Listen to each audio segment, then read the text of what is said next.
The Columbia Network takes pride in presenting Orson Welles and the Mercury Theatre on the air in the fourth broadcast of a unique new series dramatizing famous narratives by great authors. This is the first time that a complete theatrical producing company has been brought to radio, and the Columbia Network again welcomes Mr. Welles and his associates to its own stations and to the stations of the Canadian Broadcasting Corporation, coast to coast.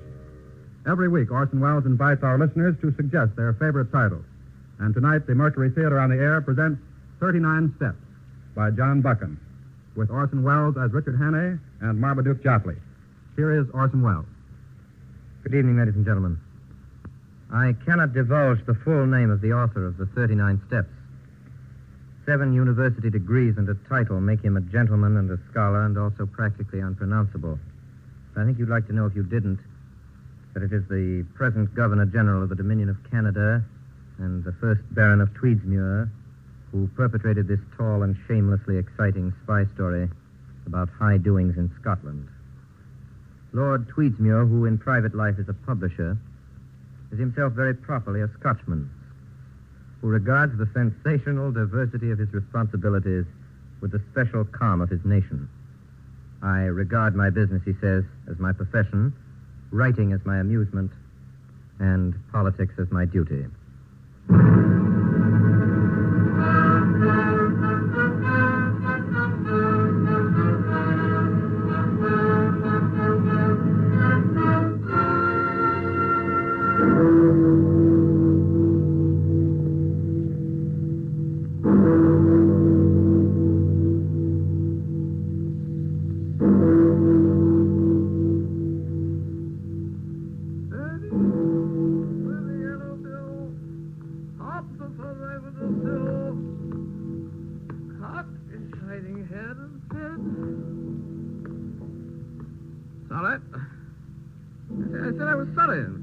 Can't do more than that. Excuse me, I'm a bit boiled. Just one bottle too many. Just one bottle. You were dancing, Derbyshire House, dancing all that while. When did you leave? I say, when did you leave? Leave? I know. Who let you in? Bowler hat and all that. Poor old fella. Poor old fella in a bowler hat. That's what you are. What's your name? I say, poor old fella. What's your name? Never saw you before in my life. Birdie with a yellow bill hops upon my window sill. Good night. I say good night, poor old fella. Hey, poor old fella. Move along now, no loitering.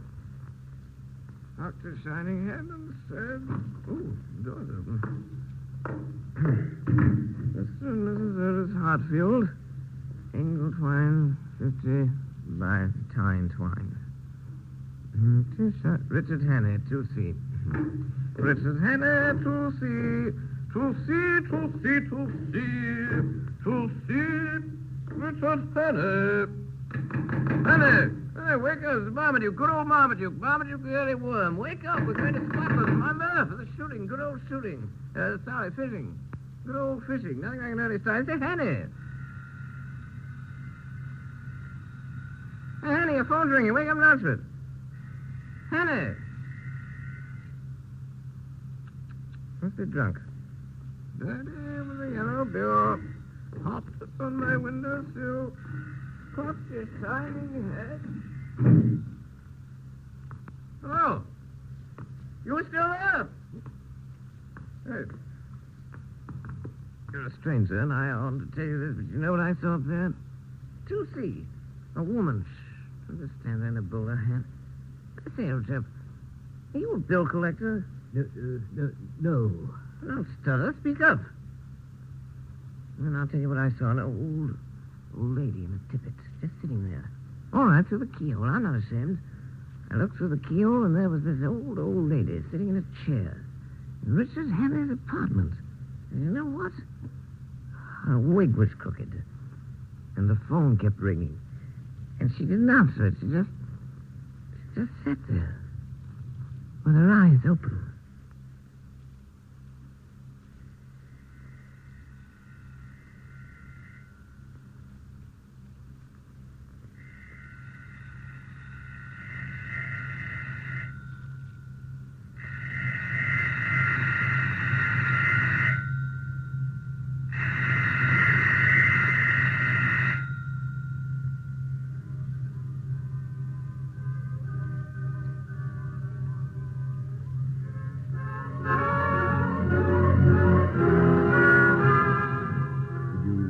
I told you, Inspector, Mr. Hannay.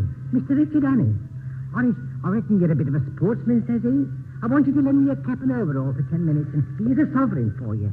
I've got to be a milkman, says he. Righto, says I. I ain't the man to spoil a bit of sport, and I takes the quid. Quid, eh? Well, you know what Mr. Richard Hannay is worth this afternoon? £5,000. £5,000? £5,000, dead or alive. Mr. Marmaduke Jopley? Go away. Mr. Jopley, it's a gentleman from Scotland Yard. What time is it? What? What's that, Scotland Yard? Mr. Jopley, when did you last see Richard Hannay? Hannay? Hannay, that's a funny thing. You know, there's an old lady up there this morning in this flat. I'm just sitting there.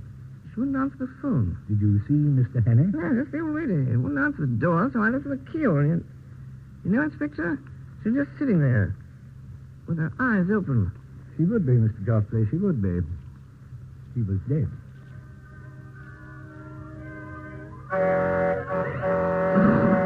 Dodge Express? I'm sorry, sir. You missed it. She's just putting out. You won't make it, sir. Hey, ticket! Ticket, hey! Ticket, sir! Ticket!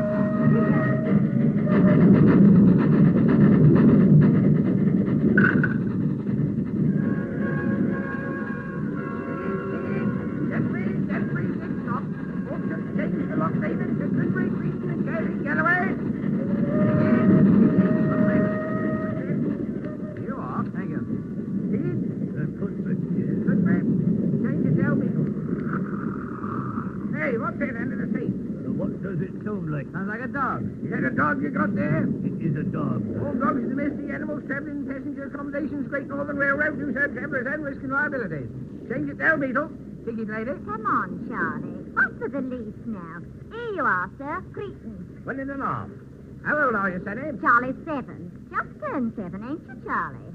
And a big boy, Charlie, for your age. Cretan, 1 and a half. Ticket. Thank you. They do sprout up, don't they? Mind the lollipop now, Charlie. Ticket. Sorry, I haven't got one. Here now, what's this? Sorry, I didn't have time. I had to run to make it. Oh, all right, sir. Where to? Where to? Newton Stewart. 8 and 4pence. Here you are. 8 and 4pence out of 10 and 6pence penalty for purchase a ticket while in transit. Aren't you, sir? Thank you. Here, stow it, you. Doing with your junk. Doing. I can't see why passengers have to put up with that sort of thing. And the leash now, mind, or out he goes. Ticket. Now then, Charlie. Now then. Don't give your lollipop to the doggy. Doing junk. My trains are overcrowded as it is, without bringing a lot of smelly brutes, I must say. Excuse me, sir, while I open the window. Very well. Some people are never satisfied. Never you mind, Charlie. The dog is man's truest friend. Never mind what anybody may say. All right, lady, all right. I consider myself ticked off. And always remember, Charlie, that a man who doesn't like a dog is no friend of yours. You can be sure that Richard Hannay didn't keep a dog. Not him, the murderer. No man as would do in a poor old lady through the art in his flat would keep a dog. No, Charlie. Doing junk. Doing... Curious case, that Portland Place murder affair, isn't it, sir? I haven't read about it. You know, I'm always interested in a good murder. Here we are, sir. Leeds Guardian Chronicle, special edition. I haven't seen this one myself. Shocking occurrence in Portland Square. The milkman story. Hannay disappears. Seen at St. Pancras. Hello. Here's out one. Look at this, sir. Yes? There's reason to believe that the suspect, Richard Hannay, is headed north of the Tweed. Scotland Yard is searching all Great Northern trains. I say Great Northern? Why, that's us. Oh, shut your gab. What you trying to do? Frighten the kiddy? All right, lady, all right. I'm sorry. It may be he's sitting here for new in this very compartment among us. The blood of the slain not dry on his hands. Doing Joe. We'll soon settle that. Here it is. Middle height, hair brown, eyes blue, mustache, about 35, wearing a grey tweed suit. Now, let's look at his picture now. Here it is. Turn to page 17. Hey, stop it! He's heading for the hills. What's going on here? Who's that emergency brake? I was there. The aeroplane's breaking in the other window. Are you the man? Who are you talking about? Hurry up, man. Go on the line. We'll give you the slip. The murderer! Mr. Richard Hannay. Get away from that glass, Charlie. Why, he will be sitting right next to me. Come on now, Charlie. Get away now. Or I'll give you a nice lollipop to one of these gentlemen here.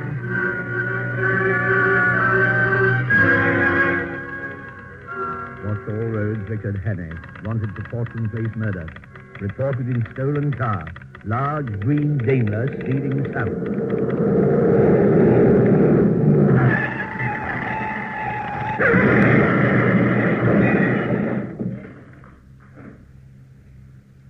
Got some soda, sir? Is that the best thing you can suggest, Sullivan, for a man who's barely escaped with his life from a motor accident? Brandy and soda, sir? Drove right through the hedge, he did, Sullivan. Went through it like butter, down the bank and into the burn. Lucky he came out alive. Gin and tonic, sir. Just a lucky thing, too. I came along, fished him out. Gentleman's staying for supper, Sullivan. Better take him a change of clothes when he's out of his bath. His things were badly torn up. Not a pleasant thing to turn over 3 times in a Daimler Theatre, Sullivan. Done with his bath. I laid out the blue serge, Sir Harry. Good work, Sullivan. Tell cook there'll be 2 to supper. He has been so informed. There is still one question unsolved, Sir Harry. Yes, Sullivan. As you observed, sir, the gentleman has just been in a motor wreck. Oh, of course, of course. Make it whiskey, Sullivan. Very good, sir. Oh, hello there. Hello. I say, that's quite a neat fit. You look better in that blue serge than I ever did, doesn't he, Sullivan? Yes, Sir Harry. You're staying for supper, old man, I hope. Sullivan tells me it's pheasant. My name is Parker. Parker. We haven't introduced ourselves. I think you ought to know that you have in your house the man that is wanted for the Portland Place murder. What's that? My name is Richard Hannay. Sullivan? Yes, sir. Your duty is to send for the police and give me up. Don't think I'll get very far. There'll be an accident, and I'll have a knife in my ribs an hour or so after sunset. Nevertheless, it's your duty as a law-abiding citizen. You don't look like a murderer to me. Does he, Sullivan? No, Sir Harry. I'm not. But the fact is that 3 days ago, a man was found dead in my flat. Oh, I say, Sullivan. Yes, sir. Mr. Hannay says a man was found dead in his flat. Murdered, Mr. Hannay? Murdered. The Portland Place murder, Sir Harry. Yes, Sullivan. A man, Mr. Hannay? The victim of the Portland Place murder, Sir Harry, was a woman. It was a man. Oh, now look here, old fellow. The press, Sir Harry, is very clear on this one point. The victim was a woman. An old woman, wasn't it, Sullivan? It was, sir. An old woman. The body that was found in my flat on Tuesday morning was the body of a man named Nathan Skoda. Sullivan. Yes, Sir Harry. The whiskey, Sullivan. Very good, sir. And Sullivan. Yes, Sir Harry. Bring 2 glasses. Well, here it is. Here's the whole story. My name is Richard Hannay. I was a mining engineer in Rhodesia in Bulawayo. I made my pile and I came back to England 3 weeks ago. Well, last Monday night, I got back to my flat about 10 o'clock. I live in a new block behind Portland Place. The port in the building. He leaves around 9. As I came up the stairs, I heard my phone ringing. Hello? Hello? Hello? Hello? Call was for me. In heaven's name. Close the door. Quick. Quick. Is it locked? Yes? I'm very sorry. It's a great liberty, I know, breaking in this way, but I need help worse than any man ever needed it. Can I count on you? It depends. You see, I have an idea that this time tomorrow, I shall be dead. That's what he told me. The minute he got in the door, the little man was scared stiff. I could see that.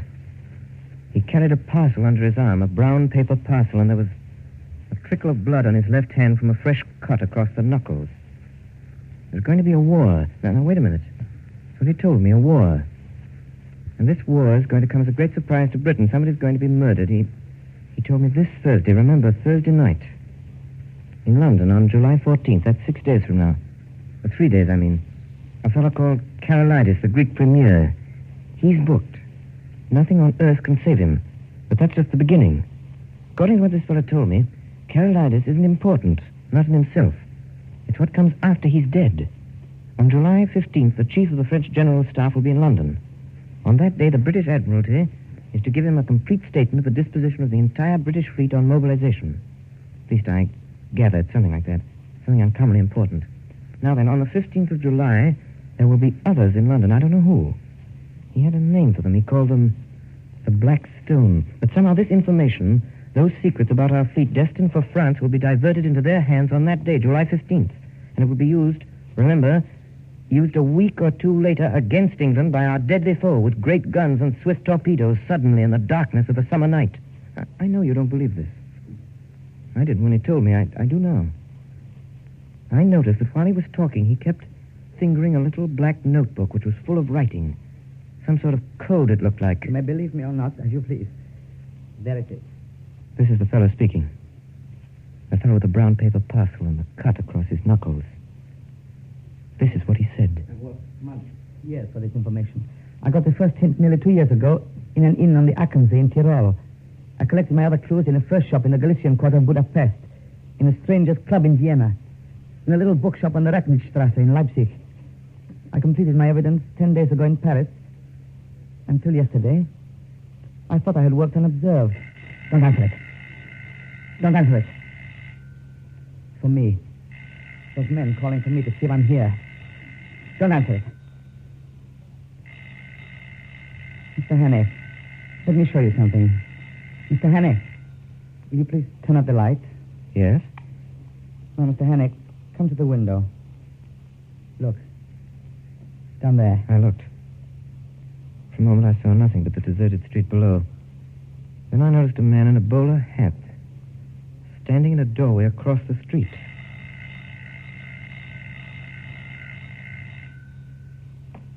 When I came home last night, I found a card in my letterbox. Here it is. Black Stone. What's the Black Stone? Well, that's a name. That's what they call themselves, these people. When I got that card, I knew that I had to die. Why don't you call the police? Oh, no use. These men followed me here. I'm bottled in this building as sure as a pickled herring. And that's why I'm telling you all these things tonight. Tomorrow, I'm going to make a break for it. If I fail, well, I should hate to leave the scene without leaving somebody behind to put up a fight.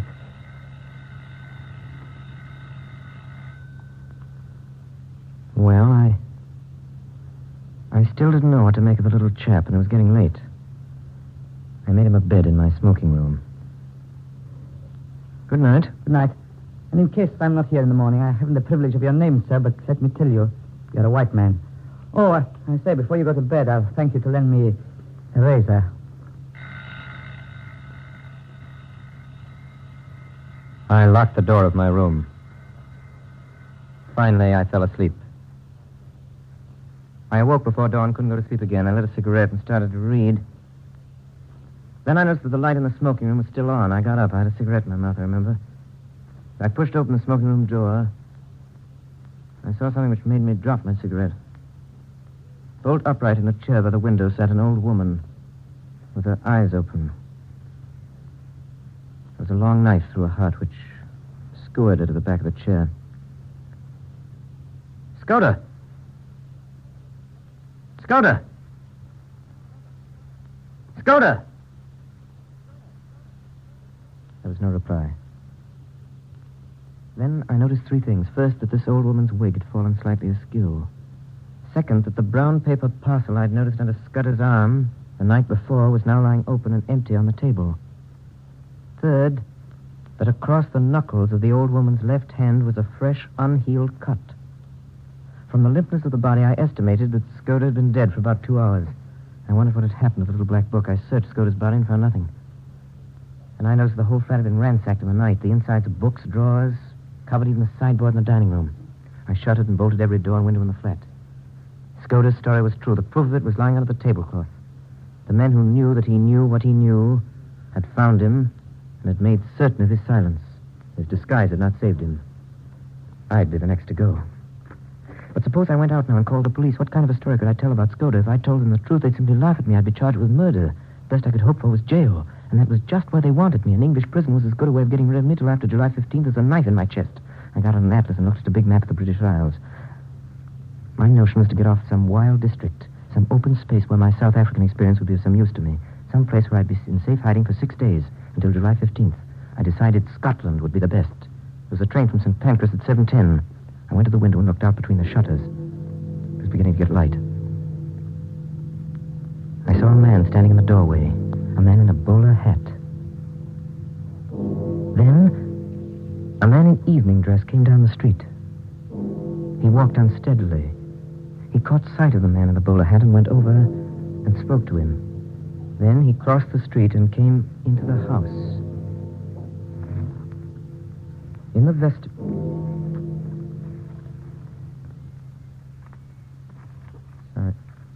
Cut. Somebody wrecked my script. Where's my page 25? Then a man in evening dress came down the street. He walked unsteadily. He caught sight of the man in the bowler hat and went over and spoke to him. Then he crossed the street and came into the house. Knocking. Hannay, wake up. It's Marmaduke. Good old Marmaduke. Marmaduke the early one. Wake up. We're going to Scotland. Remember, the shooting. Good old shooting. Sorry, fishing. Good old fishing. Nothing like an early start. Good old early one. I say, Hannay. Ting-a-ling-a-ling-a-ling. Hey, Hannay, your phone's ringing. Wake up and answer it. Hannay. Must be drunk. Betty with a yellow bill hopped upon my windowsill, cocked a shiny head, In the vestibule, I gave the milkman a sovereign to lend me his cap, his overalls, and his milk cans for 10 minutes. I went out into the street, past the doorway, past the man in the bowler hat. 7:10, I was in St. Pancras Station. Scotch Express? Sorry, sir, you missed it. He just put it out, sir. You won't make it, sir. Hey, sing it. Sing it. Hey, sing it, sir. Sing it.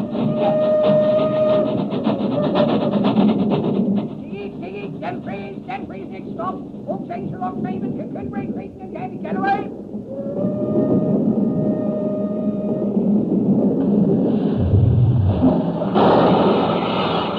Hey, how about this?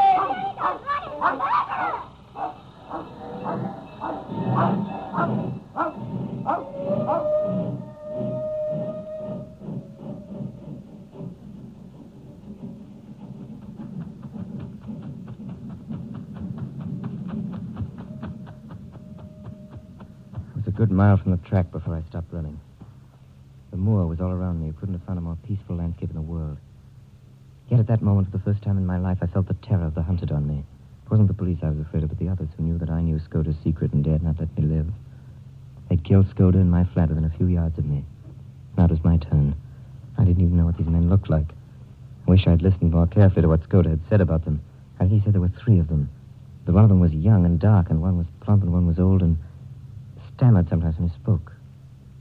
Suddenly, in the blue evening sky, I saw something.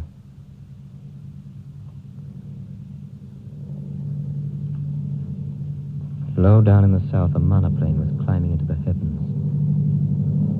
I was as certain as if I'd been told that the aeroplane was looking for me.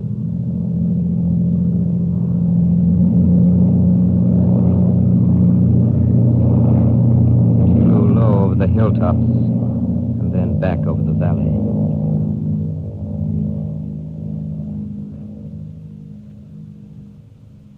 I started to run. I ran till the sweat blinded my eyes. I ran most of the night, keeping always south in the direction of the hills. As the mist cleared before the sun, I found myself in the central boss of a high upland country, with glens falling away on every side. Then, on every side.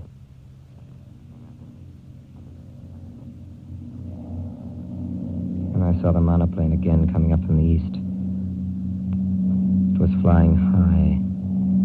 It circled about me in narrowing circles, the way a hawk wheels before it pounces.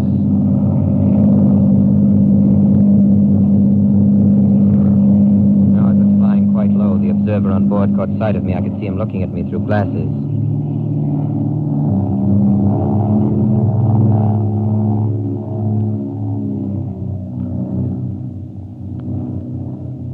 Now it was speeding eastward again till it became a speck in the blue morning. My enemies had located me. The next thing would be a cordon around me.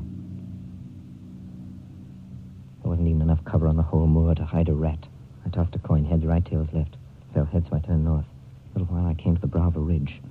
Away down a slope a couple of miles away, advancing like a row of beaters at a shoot. It may have been my imagination, but I thought I saw two figures. One, two, perhaps more, moving in a glen beyond the stream. And here's another thing I learned in South Africa, hunting. If you're hemmed in on all sides in a patch of land, there's only one chance to escape.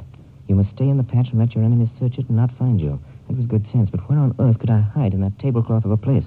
I lost my head and started to run. Suddenly, I stopped.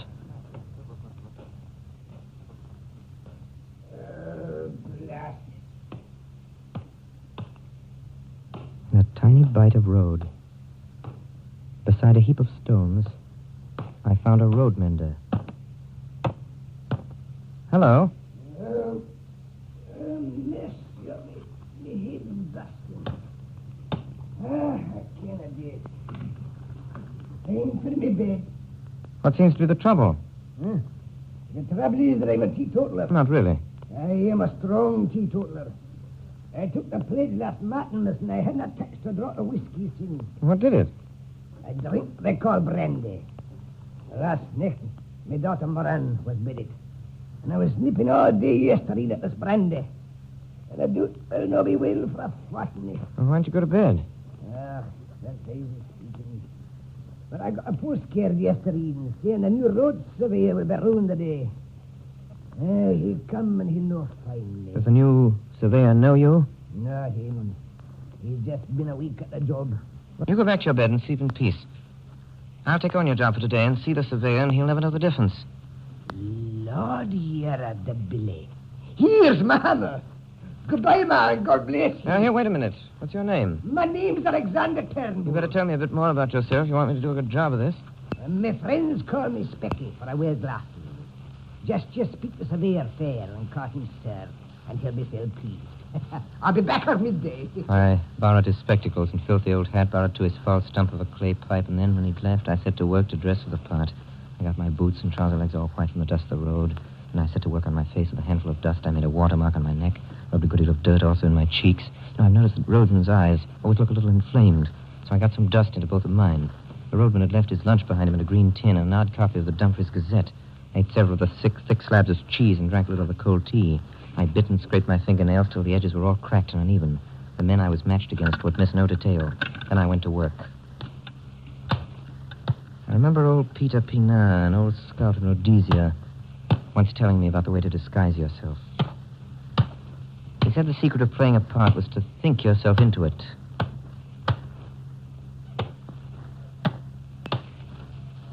It's cut. So I recall the years that I'd spent. It's cut. Go right into the motorcycle.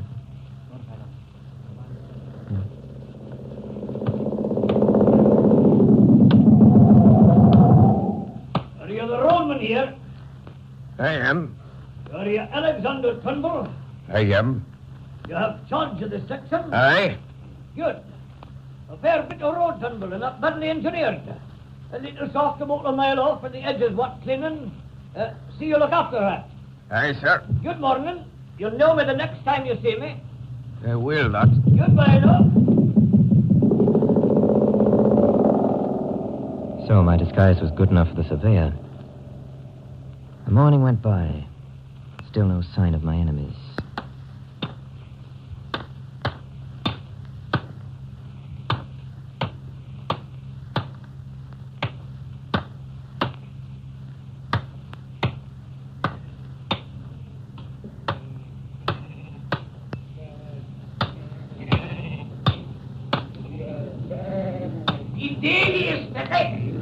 Good day.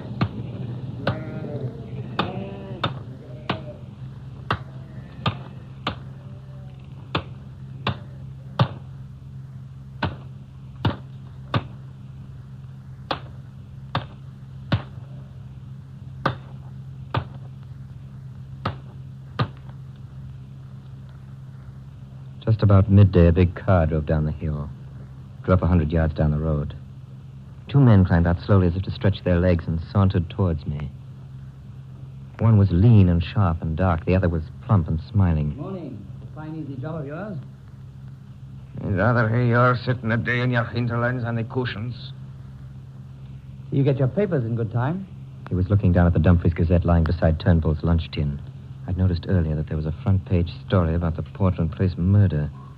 You have a fine taste in boots? Were those made by a country shoemaker? They were not. They were made in London. I got them for the gentleman was here last year for the shooting. Was meinst du? Der weiß nichts, das Kerl. They got into their car and were out of sight in a minute. Went right on breaking my stones. It was just as well. 10 minutes later, the car returned. Went by without stopping. I knew they were watching me. The black stone left nothing to chance. Well, I spent the night on a shelf of the hillside, the lee of a boulder where the heather grew long and soft. I woke very cold and early, about an hour after dawn. At first, I couldn't remember where I was. I saw the pale blue sky through a net of heather. Then my own boots placed neatly in a blackberry bush. I looked down at the valley.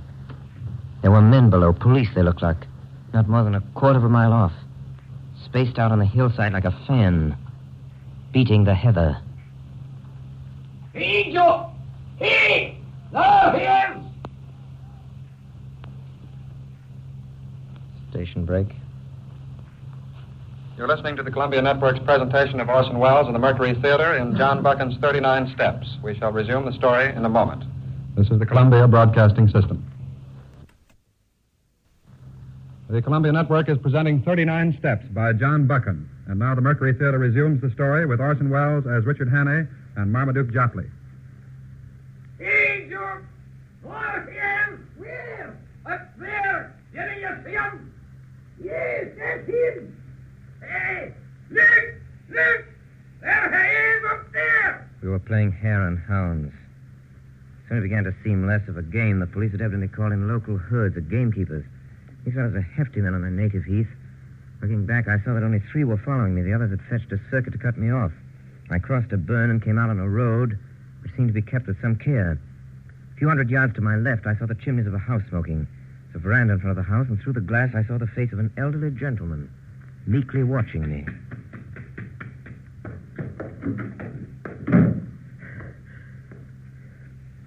Seem in a hurry, my friend. His face was round and shiny like Mr. Pickwick's, and the top of his head was as bright and bare as a glass bottle. Through the window could be seen some figures half a mile off. Oh, I see. A fugitive from justice, eh? Well, we'll go into the matter at our leisure. Go into my study. You'll see 2 doors facing you. Take the one to the left and close it behind you. Close it tight. I did as I was told. I was in a little dark chamber that smelled of chemicals. Wasn't any too happy. Something about the old gentleman's rather terrified me. He'd been too easy and ready. Almost as if he'd been expecting me, and his eyes had been horribly intelligent. All right, you may come out now. Have they gone? They have gone. I convinced them that you had crossed the hill. I do not choose that the police should come between me and one whom I am delighted to honor. He smiled gently and nodded to the door behind me. I turned and saw 2 manservants who had me covered with pistols. This is a lucky morning for you, Mr. Richard Hannay.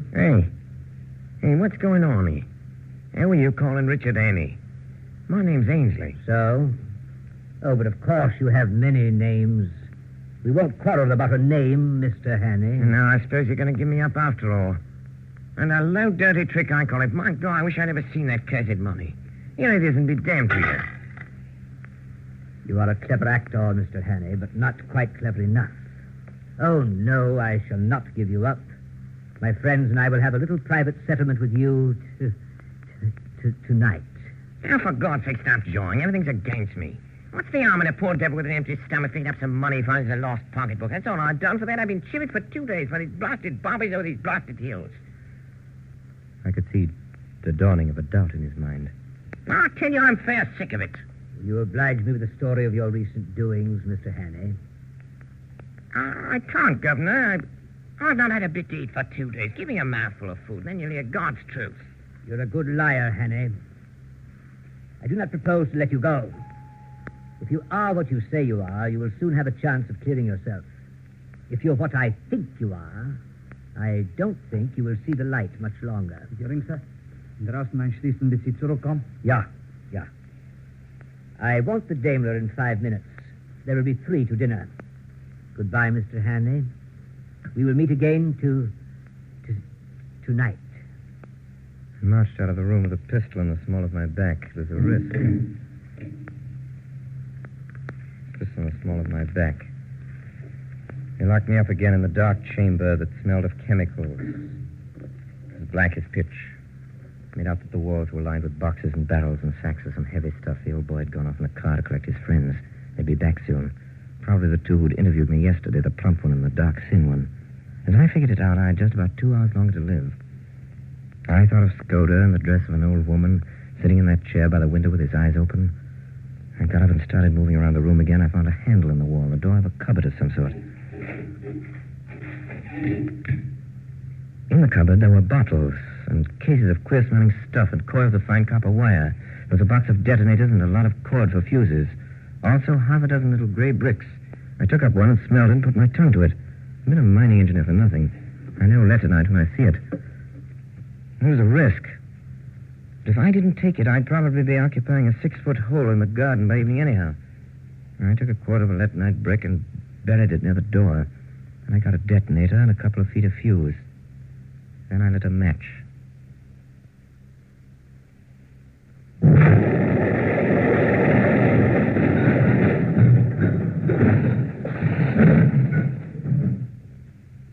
Something hit my left shoulder. There was a poisonous yellow fog all around me. Somewhere behind me, I felt fresh air. I started to run. Much later, in a clearing on a hillside, I saw a small stone building with a tower. The door was open. It was dark and cool inside. I sat down on one of the benches. The pain in my shoulder was unbearable. Then I heard steps coming down the path. I found a small door in one corner and narrow steps running up the tower. I went up. Most of the top of the tower was just taken up with bills. There was a small ledge outside, just wide enough to lie down in. I heard a man downstairs below me in the tower.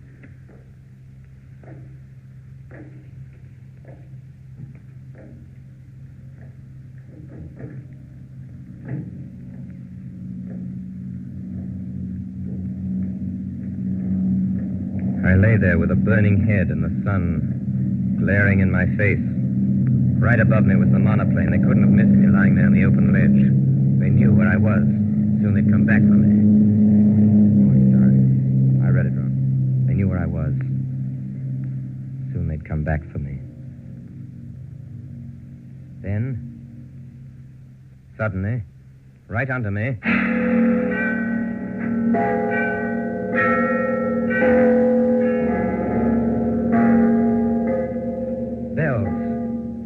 Bells, and presently up the hillside, little dark knots of men began to appear. They came slowly, dozens of them, all moving towards me, slowly advancing, closing in on me. I was too sick to move. I lay there waiting for them to come and get me. Now they were in the building below me. In a few seconds, they'd be up the stairs. I waited and no one came. I lay there waiting, and then a thought struck me. Scudder had been murdered on Thursday night, 4 days ago. Thursday, Friday, Saturday, 4 days. Then these men coming up in the hill in little dark knots in black, slowly advancing, closing in on me, were not my enemies. They weren't after me. They didn't even know I was there. They were peacefully walking to church with their families. It was Sunday.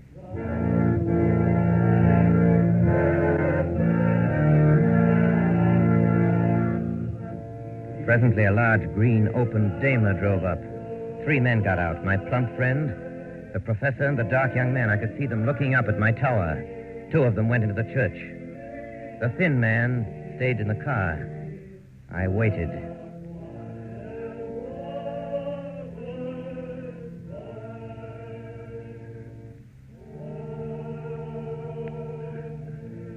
I waited, but they didn't come.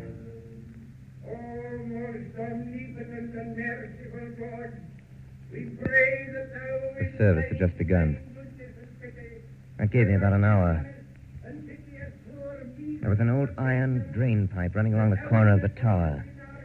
It didn't seem particularly solid. Besides, I was in full sight of the man in the car. At that moment, it started to rain. The man in the car looked up at the sky and turned in his collar. Then he shrugged his shoulders, got out of the car, and went into the church.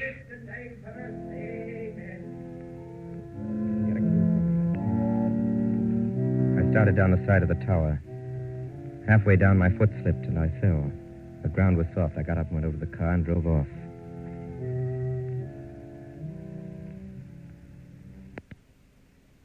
Action. I drove on south, downhill into the valley. The road was full of sharp curves and shining under my headlights and very slippery.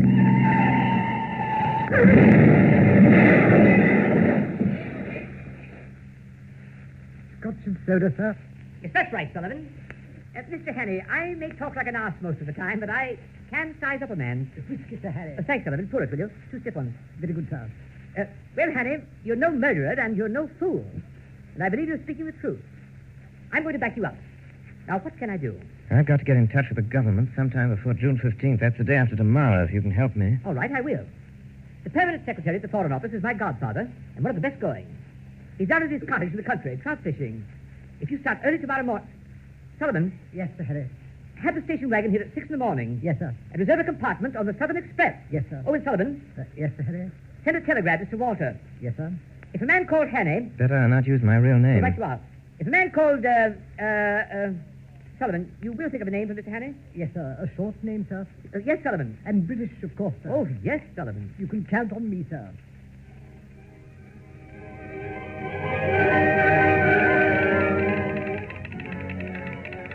Sir Walter Bullivant, Kenneth near Arton's Well, Cambridgeshire. If a man called Twisden appears tomorrow, treat him kindly. He may tell you something that will wake you up. He will pass the word Blackstone and whistle Annie Laurie. Love, Harry.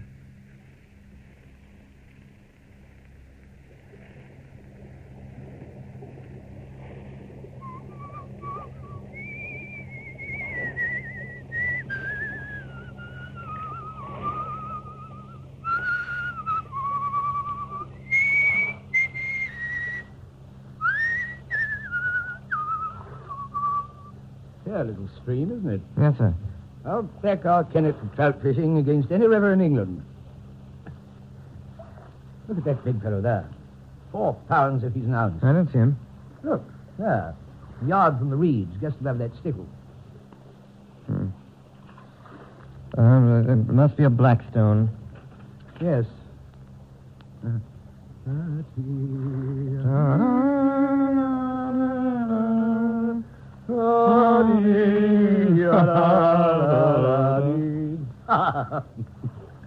Twisden's name, isn't it? No, I mean to say yes, sir. The wise conspirator that knows his own name. You're Sir Walter. I am. Now then, Mr. Hannay. My nephew promised you'd tell me something that would wake me up. I'm ready. Oh, Mr. Hannay, before you begin, I think I ought to tell you. I got a letter from Skoda this morning. Skoda? Yes. Skoda's been dead a week. It was written on the 8th, the day before he came to you. His letters usually took a week to reach me. They were sent under cover to Spain and then to Newcastle. What did he say? Great deal. Strange fellow, Skoda. He knew more international secrets than any secret service man in Europe. The trouble about him was he liked to play a lone hand. He'd never tell us all he knew. Besides, he was getting romantic. The Blackstone, like a penny novelette. Sir Walter, is Carolitis in London? He is. Been there for days. In his letter, did Skoda say anything about Carolitis? Premier Carolitis? Skoda said that the... 14th of July, today, Carolitis would be murdered. Carolitis? Murdered? Nonsense. There's no state in Europe wants him out of the way. The virtuous Carolitis is likely to outlive us all. I'm afraid Skoda went off the trail there. Sir Walter? Yes, Heath? What is it? Telegram, Sir Walter. Just came through from London. Thanks. Mr. Hannay, you'll excuse me? Heath, car, right away. Call the Foreign Office. Tell them I'm on my way up. Yes, sir. I apologize to the shade of Skoda. Carolitis was shot dead this evening, a few minutes after 7.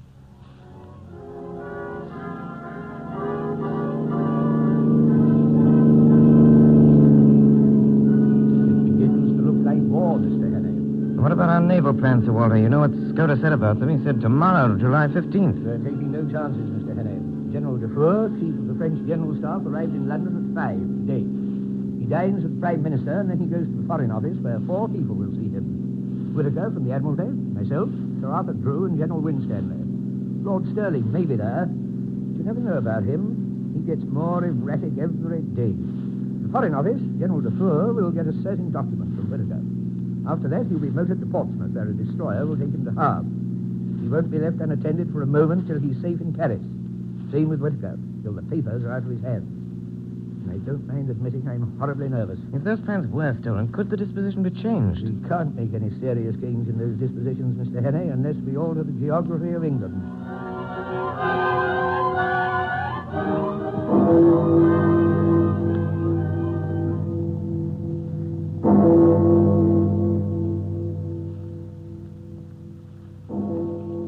And now, gentlemen, that our meeting is over, I must ask you to give me a few minutes longer of your time. Gentlemen, I ask you to meet Mr. Hannay. How do you do, Mr. Hannay? General Dufour. Honored to meet you. Sir Arthur Drew. How do you do, sir? John Whittaker. How do you do, sir? General Winstanley. How do you do? Gentlemen, I've taken the highly unusual step of asking Mr. Hannay to attend our meeting tonight because Mr. Hannay is in possession of certain vital information which every one of us here... I am sorry, Walter. I am a sick man. I'm going back to my bed where I belong. Good night, gentlemen. Good night, my lord. Good night, Mr. Hannay. I'm sorry I can't stay to hear what you've got to say. Oh, and Whittaker, whatever comes up, you take care of it. Don't call me again tonight. Stop that man. Really, Mr. Hannay? I tell you to stop that man. Stop him. Mr. Hannay, I think you're forgetting I yourself. beg of you to stop. If you won't, I will. Too late. Gentlemen, who do you think went through that door a minute ago? Lord Sterling. He did not. It was his living image, but it was not Lord Sterling. Lord. Gentlemen, have you ever known Lord Sterling to stammer? Hannay, have you gone out of your head? I tell you, gentlemen, the man that went out was not Lord Sterling. It was someone who recognized me, someone I've seen in the last 3 days. Nonsense. Really, Mr. Hannay, I think you have gone out of your head. That remains to be seen. So, Walter, may I call Lord Sterling's house? I'll do it. Hello? Get me Whittle say house. Hurry, please. Hello? Yes? Yes, hello? This is Walter Bullivant.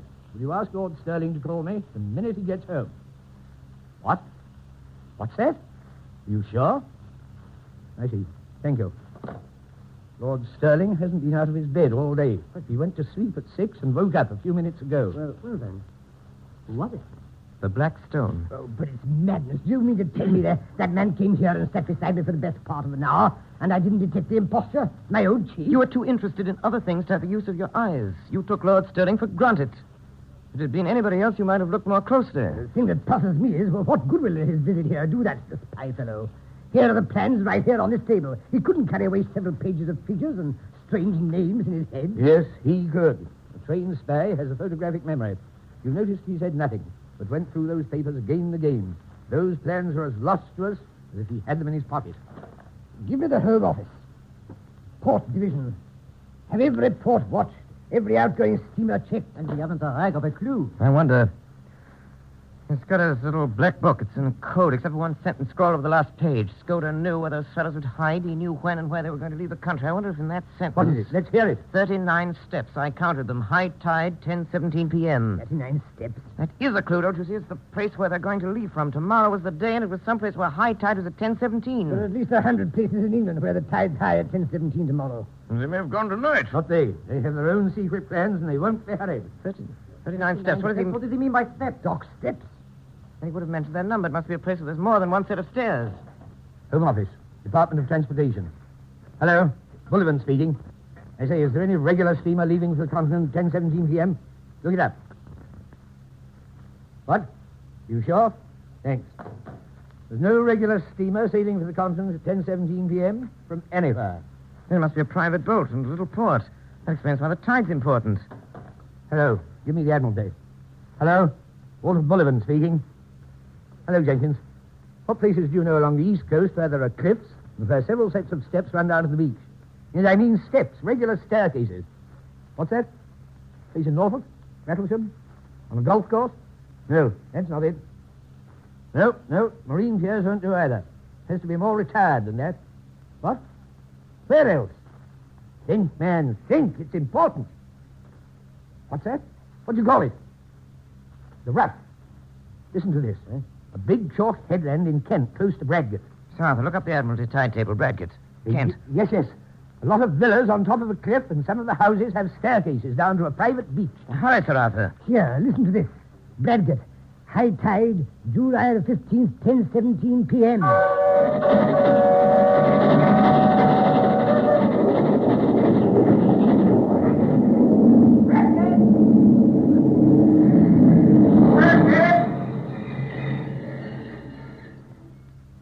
Bradgate, July 15th. Confidential reports. Richard Hannay, Special Agent to Sir Walter Bullivant, Permanent Secretary, Foreign Office. There is a villa with 39 steps leading down to the sea. Trafalgar Lodge, it's called. It belongs to an old gentleman called Appleton, a retired stockbroker, the house agent says. A decent old fellow, pays his bills regularly. It's always good for a $5 for local charity. Well, so from the cliff, I could see Trafalgar Lodge very plainly. A red brick villa with a veranda, tennis lawn behind it, in front, the ordinary seaside flower garden full of marguerites and scraggy geraniums. There's a flagstaff with an enormous Union Jack hung limply in the air. Presently, I observed someone leave the house and saunter along the cliff. It was an old man wearing white flannel trousers, a blue serge jacket, and a straw hat. He carried field glasses and a newspaper. He sat down and began to read. Sometimes he'd lay down the paper and turn his glasses in the sea. He looked for a long time at the destroyer. I watched him for half an hour. Then he got up and went to his house. After lunch, I saw a foreign-looking yacht come up from the south and drop anchor pretty well opposite the Rough.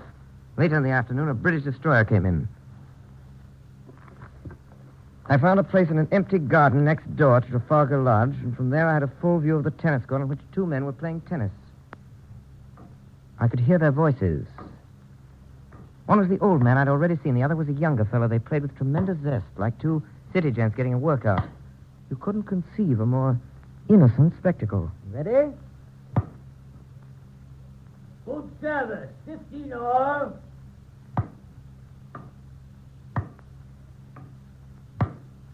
"35th. I say, old man, you'll have to buck up." Oh, stop crowing, will you? Ready?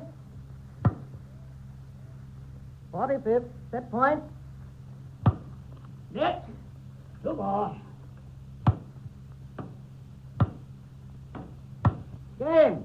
That's once and all. Let's sit down. Had enough? Hello. Third figure had arrived, a young man on a bicycle with a big bag of golf clubs slung at his back. Hello, Ted. Come on down. We're on the course. Make yourself a drink on the way. Say, Bob, I'm going in to have a tub. Got into a copper lather. This will bring down your weight and your handicap. Take you on tomorrow and give you a stroke a hole. You couldn't find anything more English than that, could you, sir? These men might be acting, but if they were, where was their audience? And yet there were 3 of them, and one was old, and one was plump, and one was lean and dark, and their house fitted in with Scota's notes, and half a mile offshore was lying a foreign yacht. There was only one thing to do. Go forward as if I had no doubts. If I was going to make a fool of myself, I might as well do it handsomely. And I remembered what old Peter Pinnier told me in Rhodesia, the best scout I ever knew. He told me once, talking about disguises, that barring certainties like fingerprints, mere physical traits are of very little importance if a man really knows his business. He laughed at things like dyed hair and false beards and such childish follies. If you're playing a part, he said, you'll never keep it up unless you convince yourself that you really are the man you're pretending to be. That explained the game of tennis. These chaps didn't need to act. They just turned a handle and passed into another life, which came as natural to them as the first. It's getting on 8 o'clock. Went for a walk along the cliffs. Out at sea in the blue dusk, I saw lights appear on the foreign yacht and on the British destroyer way to the south, and beyond the point, the bigger lights of steamers making for the Thames. The whole scene was utterly peaceful. 9:30, I strolled toward the Trafalgar Lodge. The Scotland Yard men would be posted around the house by now, but there was no sign of a soul. The house stood as open and public as a charity bazaar. Yes, sir? Does Mr. Appleton live here? Yes, sir. I should like to see him, please. I'll see if he's in. Will you wait here in the hall, please, sir?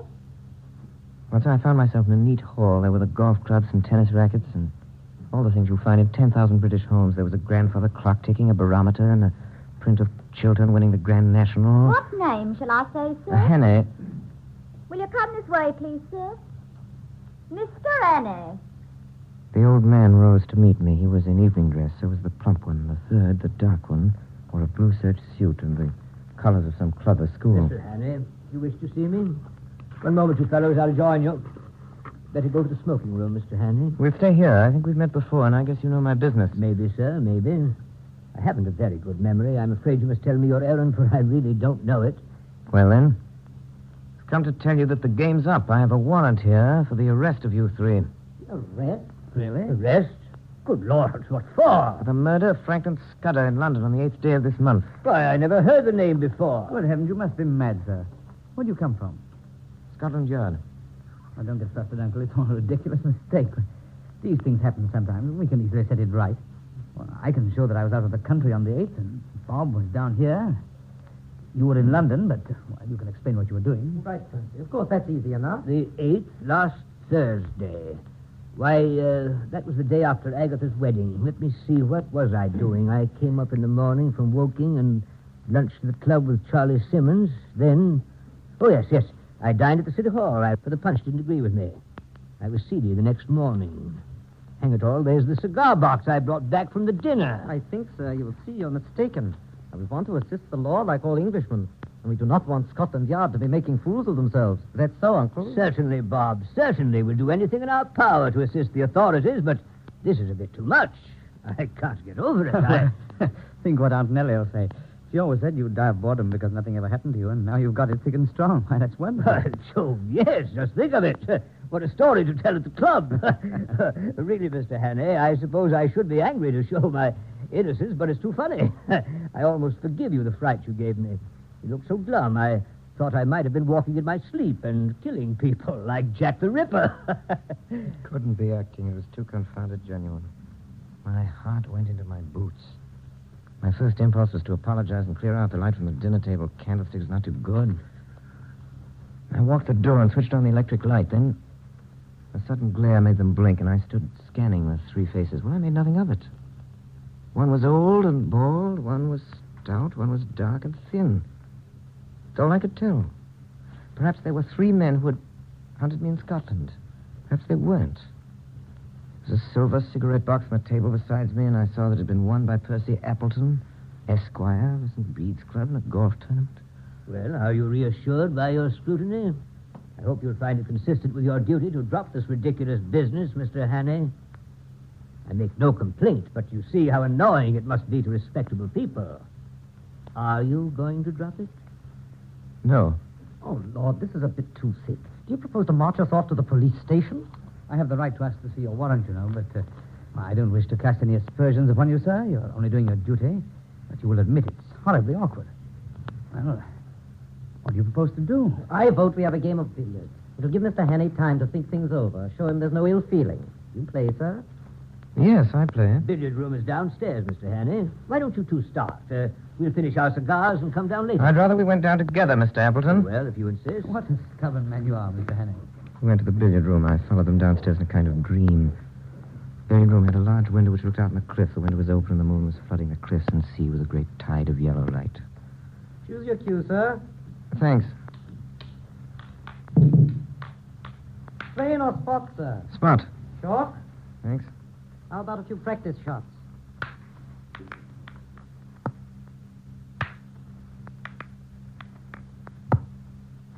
Good work, Mr. Hannay. I'm afraid you're in for a licking, Bob. Shall we start? Who'll begin? Shall we toss? What are you playing for? Shilling a game? That's all right. Heads or tails, Mr. Hannay? Heads. Heads it is. You begin. Will you mark for us, Percy? Righto. 7. That was a near one. Rough luck. 5. 8. That's all. All right, Mr. Hannay. 5, that's 13. 17. Good work. Stop at 17. Oh, Percy, look at the time. You'd better think about catching your train. Percy's got to go to town tonight. I'm afraid you must put off your journey. Oh, dash it all, Hannay. I thought you'd drop that, but I've simply got to go. You can have my address, and you can have any security you like. No, you must stay. It was 5 minutes after 10. In 12 minutes, it would be high tide. Through the window, I could see the lights of the Ariadne, the foreign yacht offshore. Well, I'll go bail for my nephew. That ought to content you, Mr. Hannay. Was it my fancy, or did I detect some halt in the smoothness of that voice? Then I thought of something. Mr. Appleton, when does your nephew have to be in London? Tonight. And you say you'd go bail for him, Mr. Appleton? Yes. Yes, I told you I would. Well, then perhaps if I could arrange to call Scotland Yard early in the morning. No, Mr. Hannay. It simply has to be tonight. Then I knew who he was. France! The boat! The boat! The young dark man leaped from the window. He was through it over the low fence and down the steps before a hand could touch him. Someone switched on the light. The plump one was lying crumpled in a heap. They'd got handcuffs on the old man. You're safe! Safe! You can't follow him in time! He's gone on the yacht! He's triumphed! The Blackstone has triumphed. I hope you'll bear his triumph well, Mr. Appleton. I ought to tell you that your yacht, the last 2 hours, has been in our hands. Has been in our hands. Well, Sir Walter, that's about all there is to it. That's the story as you asked me to set it down. You know the rest of it better than I do. Scudder was right about the war, right, wasn't he? In about a week, I expect right in the middle of it myself. Because of my Matabele experiences, I got a captain's commission straight off. I joined my division on Thursday at Aldershot, and I understand we'll be moving straight up to the front. Still, I'm afraid I had most of my excitement before I put on khaki. Anyway, goodbye, and thanks for everything. It was great sport while it lasted. Yours very sincerely, Richard Hannay, August 8th, 1914.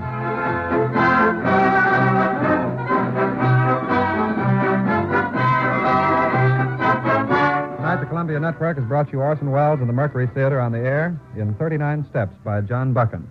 We now present the star and director of these broadcasts, who tonight played Richard Hannay, Orson Welles. I have nothing to say. Okay, cut it off. Cut it. I'll take the rest. What's the timing exactly, Larry? I can't tell you.